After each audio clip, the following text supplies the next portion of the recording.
وقال تعالى في آية أخرى وما خلقت الجن والإنس إلا ليعبدون.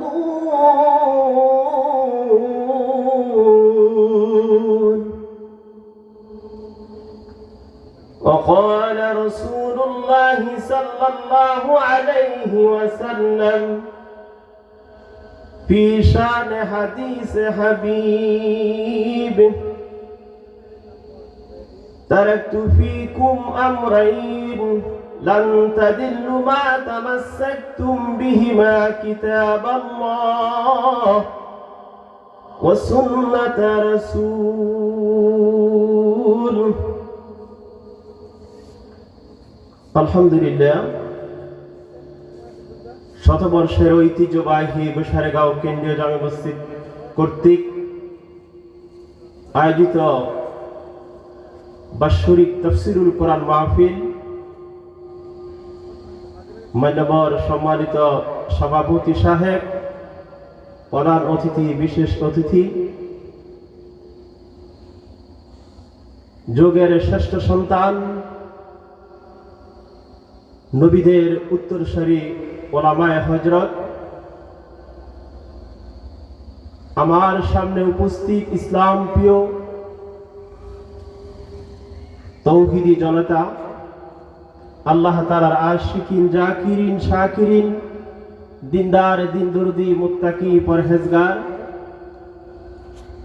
পর্দার অন্তরালে সম্মানিতা শ্রদ্ধাভাজন মা ও বোনেরা, পান প্রিয় যুবক ভাইয়েরা, অনুস্নেহের কচিকাচা পোকামণিরা, সকলের প্রতি রহিল আন্তরিক মোবারকবাদ ও শুভেচ্ছা। মহান আল্লাহ সুবহানাহু ওয়া তাআলার কাছে অসংখ্য অগণিত শুকর এবং সুজুদ, যেই মহান মনিব আমাদেরকে তাফসীরুল কোরআন মাহফিল তথা জান্নাতের বাগানে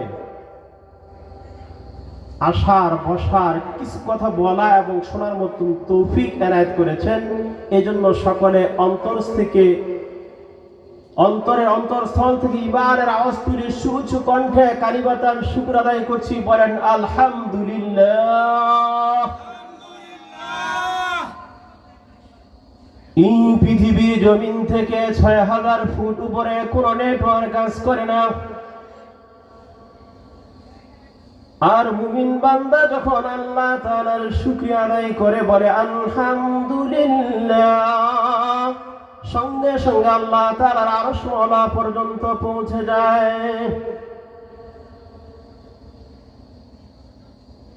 মহান আল্লাহ সুবহানাহু ওয়া তাআলা আমাদেরকে সুস্থ শরীর নিয়ে, সুস্থ মন নিয়ে, সুস্থ দেহ নিয়ে তাফসীরুল কোরআন মাহফিল নিয়ে আসছেন। এই সুস্থতা আল্লাহ তাআলার পক্ষ থেকে সবচেয়ে বড় নিয়ামত। জলিল কদর নবী হযরত মূসা আলাইহিস সালাতু ওয়াস সালাম মহান আল্লাহ পাক রব্বুল আলামিনের সাথে কথা বলতেন, আল্লাহর সাথে সাক্ষাৎ করার জন্য তুর পর্বত পর্যন্ত গেছেন। আল্লাহ তাআলার সাথে কি করবেন? সাক্ষাৎ করবেন। হযরত মূসা আলাইহিস সালাতু ওয়াস সালাম একদিন আল্লাহকে বলতেছেন, হে আল্লাহ, আমি যদি আল্লাহ হইতাম আর আপনি যদি মূসা হইতেন, তাহলে আপনি আমার কাছে সর্বপ্রথম কিসের জন্য আবেদন করতেন? এই কথা বলার পরে আল্লাহ পাক রব্বুল আলামিন বলতেছেন, হে মূসা, তোমার আজীব কথা, এমন আজীব কথা তো আর আমি কোনোদিন শুনি নাই। তুমি কখনো আল্লাহ হতে পারো না, আমি কখনো মূসা হতে পারি না। তারপরে বলতেছে, একটু ব্যতিক্রম ধর্মী নবী ছিলেন, সবাই জানে। বলতেছে, আল্লাহ যদি হইতেন, আল্লাহ তাআলা বলতেছে, যদি হইতাম সর্বপ্রথম তোমার কাছে সুস্থতার জন্য আবেদন করিতাম। বলে সুবহানাল্লাহ। এই জাগতিক পৃথিবীতে যত প্রকারের নিয়ামত রয়েছে, সকল নিয়ামতের শ্রেষ্ঠ নিয়ামত হচ্ছে সুস্থতা। মনে করেন আপনাকে অনেক অর্থ সম্পদের মালিক বানানো হলো, বিনিময়ে আপনাকে অসুস্থ করে রাখা হলো। আপনি কি সুস্থতা কাম্য নাকি সম্পদ কাম্য? কথা বলেন। নিশ্চয় বলবেন সুস্থতা কাম্য। এই সুস্থতা আল্লাহ তাআলার পক্ষ থেকে সবচেয়ে বড় নিয়ামত আল্লাহ তাআলা পৃথিবীতে দিয়েছে। এই জন্য অসুস্থতা আসার আগে সুস্থতার কি করা? কদর করা। মহান আল্লাহ পাক রব্বুল আলামিন আপনাকে আমাকে ঈমানের মতন মহান এক আলিশান দৌলত দান করেছেন। আল্লাহ তাআলা ঈমানদার বানাইছেন। আল্লাহ চাইলে ঈমানদার না বানাইয়া অন্য কোন ধর্মের অনুসারী বানাইলে পারতেন কিনা?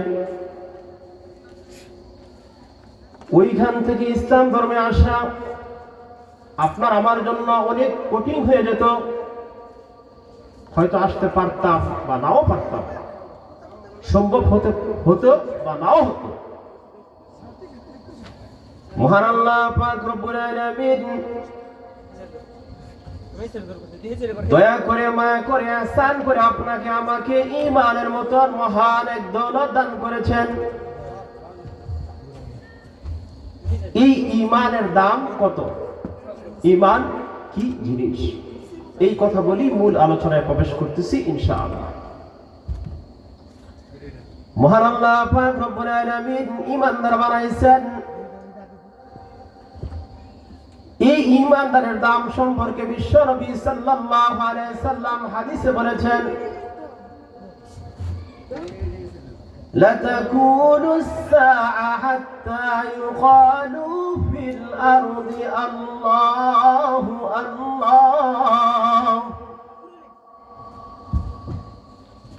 যতক্ষণ পর্যন্ত একজন ঈমানদার আল্লাহকে স্মরণ করার মতন পৃথিবীতে থাকবে, আল্লাহ তাআলা এই পৃথিবীর আকাশ এবং জমিন সমস্ত নিজামকে ঠিক রাখবে। ঈমানদার থাকবে না তো আল্লাহ তাআলা এই সাজানো বাগান কিছুই থাকবে না, সব কিছু একাকার হয়ে যাবে, তছনছ হয়ে যাবে। মহান আল্লাহ পাক রব্বুল আলামিন জান্নাত দিবেন তো মূলত কিসের দ্বারা? ঈমানের দ্বারা, আমলের দ্বারা জান্নাতের আশা করা যায় না। যে আমল আমরা করি, এই আমল দিয়ে জান্নাতের আশা করা অনেক কঠিন। ঈমানের মতন এক দৌলত আল্লাহ তাআলা দিয়েছেন। এই ঈমানের কারণে কোন একটা সময় আল্লাহ তাআলা আপনাকে আমাকে কি করবেন? জান্নাত দিবেন, এই আশায় আশা নিবেন।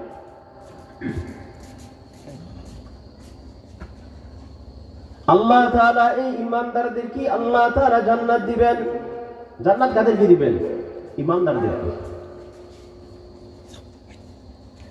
যে জান্নাত যে দিবেন, ওই জান্নাতের দাম কত? তাম পৃথিবীর সমস্ত সম্পদ যদি বিক্রি করা হয়, ওই জান্নাতে অর্ধ হাত তথা 9 ইঞ্চির জায়গার দাম হবে না। ওই জান্নাতটা আল্লাহ তাআলা কাদেরকে দিবেন? ঈমানদারদেরকে দিবেন, ঠিক না? তাহলে ঈমানদারদের দাম কম না বেশি? এই পৃথিবীতে যত প্রকারের সম্পদ রয়েছে, সমস্ত সম্পদের শ্রেষ্ঠ সম্পদ হচ্ছে ঈমান। আল্লাহ তাআলা এই ঈমানের বদৌলতে আপনাকে আমাকে কি করবেন? জান্নাত দান করবেন। এই জন্য ঈমানদারদের দাম কি? অনেক বেশি। মহান আল্লাহ পাক রব্বুল আলামিন আপনাকে আমাকে দয়া করে মায়া করে আহসান করে ঈমানের মতন মহান এক আলিশান দৌলত দান করেছেন। ঈমানের মতো মহাদৌলত তুমি করেছো দান, হে রহিম রহমান। ঈমানেরই পথে অবিচল টল থেকে আমার মরণ যেন ও দয়াময় রহিম রহমান। ঠিক না ভাই? ঈমানের পথে থেকে যারা আপনার আমার মরণ হয়। শুকরিয়া আদায় করছি যাদের আয়োজনে তাফসীরুল কোরআন মাহফিল ইন্তজাম করেছেন, অর্থ দিয়ে, টাকা পয়সা দিয়ে, জ্ঞান বুদ্ধি মেধা দিয়ে, শ্রম দিয়ে যারা এই তাফসীরুল কোরআন মাহফিল কোরআনের আয়োজন করেছেন তাদের সকলের জন্য দোয়া কামনা করছি। আল্লাহ তাআলা তাদের পরিবার পরিজন সকলকে ইসলামী পরিবার হিসেবে কবুল করুন, সকলে বলেন আমিন। তাদেরকে আল্লাহ তাআলা দীর্ঘ হায়াত দারাজ করুক, সিহাতে কামিলা আজিলা দান করুক। তাদের পরিবার পরিজন থেকে যারা পৃথিবীর জমিন থেকে চিরদিনের জন্য বিদায় নিয়ে অন্ধকার কবরে শায়িত আছেন তাদের সকলের কবরকে আল্লাহ তাআলা জান্নাতুল ফেরদাউস দান করুন, সকলে বলেন আমিন। মহান আল্লাহ পাক রব্বুল আলামিন মানুষের হেদায়েতের জন্য কোরআন একমাত্র কিতাব যা মানুষকে আদর্শ মানুষ বানায়, শ্রেষ্ঠ মানুষ বানায়। এই কোরআন কারীম কি বর্তমানে আছে না নাই? কথা বলেন। কোরআন কি দুর্বল হয়ে গেছে, পুরান হয়ে গেছে, তার কার্য ক্ষমতাকে হারিয়ে ফেলেছে? কোরআন কোরআনের জায়গায় আছে। এজন্য মহান আল্লাহ পাক রব্বুল আলামিন পবিত্র কোরআনুল কারীমের সূরাতুল বাকারার প্রথমে আল্লাহ তাআলা জানিয়ে দিয়েছেন, যালিকাল কিতাবু লা রাইবা ফীহি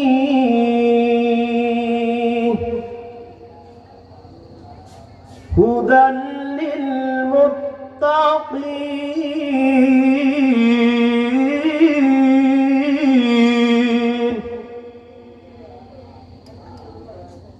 আল্লাহ তাআলা এই কোরআনকে নাযিল করে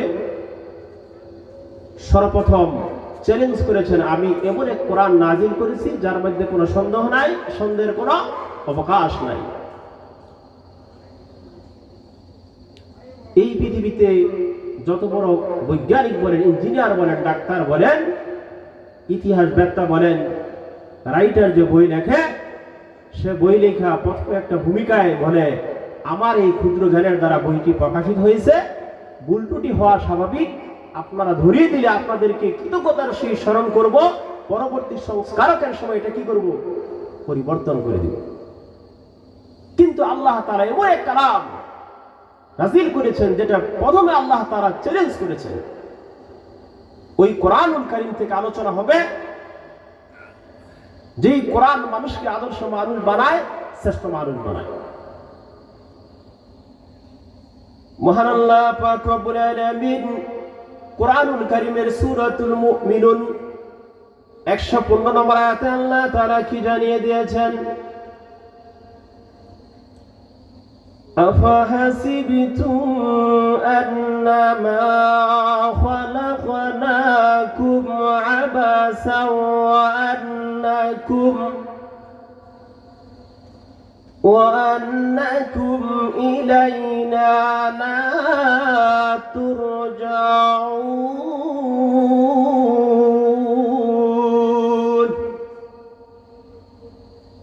আল্লাহ তাআলা বলতেছেন, তোমরা কি মনে করেছো, তোমরা কি ভেবেছো? এইখানে আল্লাহ তাআলা প্রশ্ন করেছেন, ইন্টারগেটিভ সেন্টেন্স ব্যবহার করেছে। আফা হাসিবতুম, তোমরা কি মনে করেছো, তোমরা কি ভেবেছো, চিন্তা করেছো আমি তোমাদেরকে অযথায় অকারণে নিষ্প্রয়োজনে অনর্থক সৃষ্টি করে পৃথিবীতে পাঠাইছি? মহান আল্লাহ পাক রব্বুল আলামিন অন্য আরেক আয়াতে এর কোটেশন দিতেছেন। সূরাতুল আল জাজিরাতে আল্লাহ তাআলা জানিয়ে দিয়েছেন, ওয়া মা খালাকাতুল জিন্না ওয়াল ইনসা ইল্লা লিয়াবুদুন।